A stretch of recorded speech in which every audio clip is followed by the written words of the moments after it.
So these condensing problems are a little bit more complicated. Let's start with example 23. In example 23, I see that I have a 2/3 out front again and a 2 out front again. Notice that most of these have a first step of the power property. So I can use the power property to write this as ln 64 to the 2/3 minus ln 8 squared.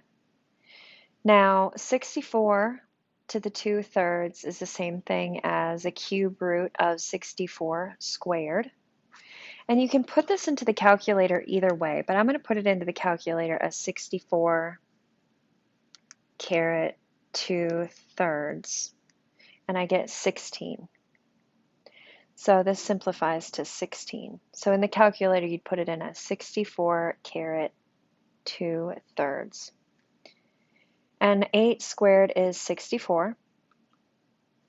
So now I can use the quotient property.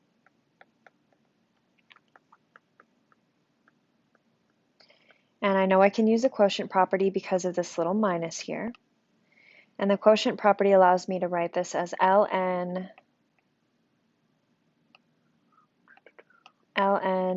16 over 64, which reduces to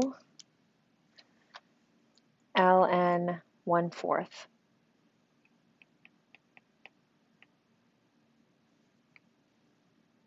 Now let's look at example 24. For a problem like example 24, I want to work my way from the inside out. So what I mean by that is I want to start with everything that I have inside my parentheses. I see here that I have a 1/2, and I want to use the power property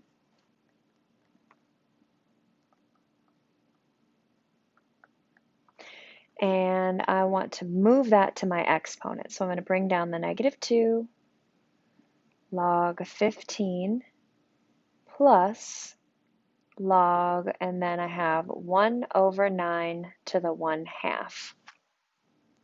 Well, anything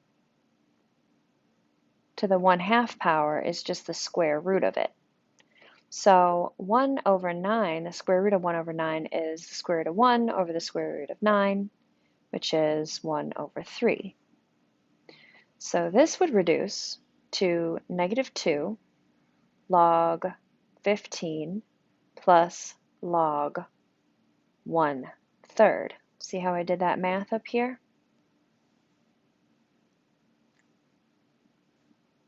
Now, since I'm working my way from the inside out, I can use the product property on that plus.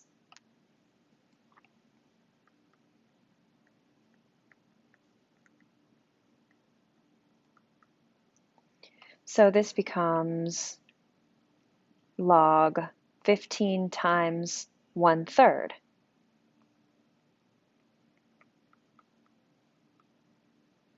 Which is 15/3, which is 5.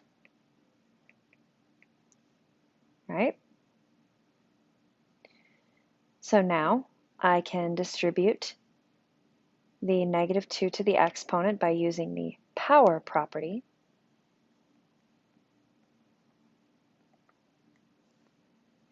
So this becomes log 5 to the -2.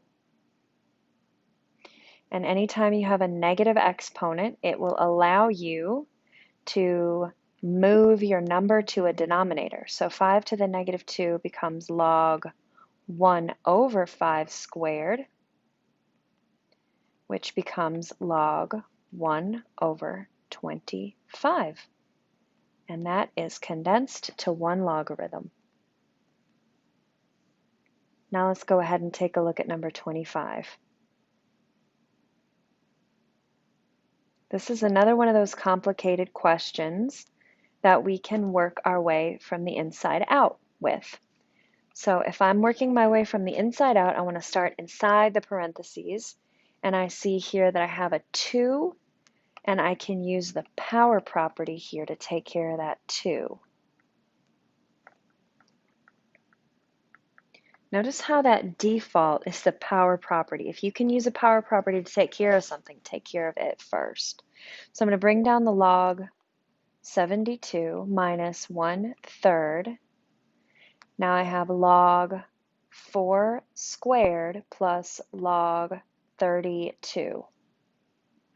And I know that 4 squared is 16.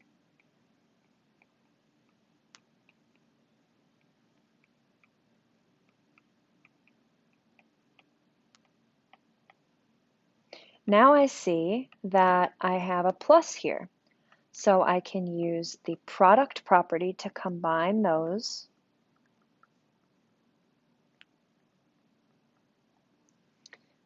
Keep bringing all this down because I'm not ready to use that yet. So I have log 16 times 32.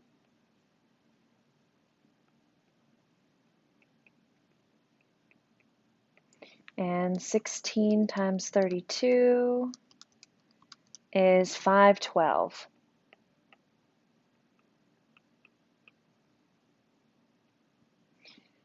Now I see that I have a 1/3 out front, so I can use the power property again to take care of that.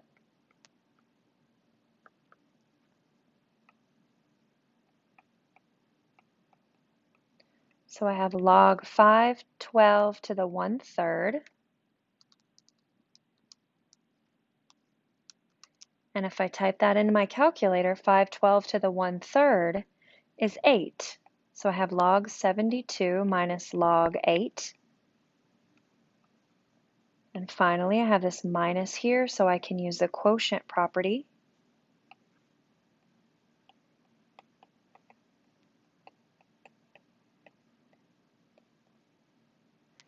And that gives me log 72 over 8. And 72 over 8 is 9. So that reduces to log 9. And I have written that entire logarithm as one logarithm with one base. And I think I have one more example here, number 26. So let's see.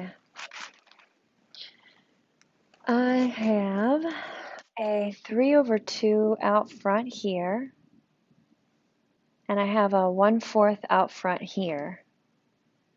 So I want to take care of those first with the power property.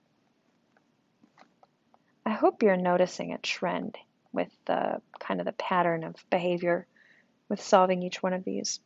The power property usually comes first because you can't really do anything if you have that multiplier out front. So this becomes log base 3 a to the 3/2 minus log base 3 16a squared to the 1/4. Now these fractional exponents are messy. All right, so I know that I'm going to bring down log base 3a to the 3/2. I'm not going to mess with that yet. But I do know that I can write 16 to the 1/4 and then a to the 1/2 because 2 times 1/4 is 1/2. And then 16 to the 1/4 reduces to 2.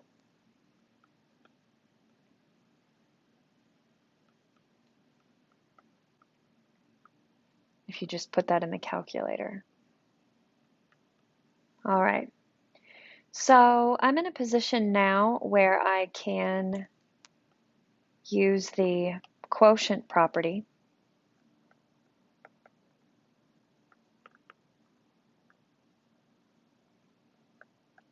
And write this as log base 3 of a to the 3/2 over 2a to the 1/2.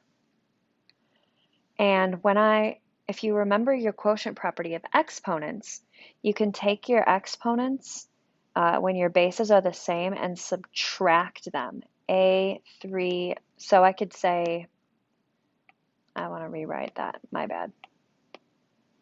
I could say 3 over 2 minus 1/2 is 2 over 2, which is 1. So that leaves me with one of the a's on the top and none of them on the bottom. So it just reduces to a over 2. And I was able to do that because of the quotient property of exponents. And you should have that in your notes if you want to go back and look at it. So that's log base 3, a over 2. I know that looks like a 9, but it's an a. A lot of these problems are really heavy on the algebra, so kind of take your time, go back and check over them. Don't get too frustrated. If you have to redo them, you have to redo them. I had to redo a couple of these just because I happened to take the long way through the problem. There are more than one way. There's more than one way to solve these problems. Sometimes you happen to take the long way, and sometimes you happen to take the short way. It just depends on the properties you choose to use and when.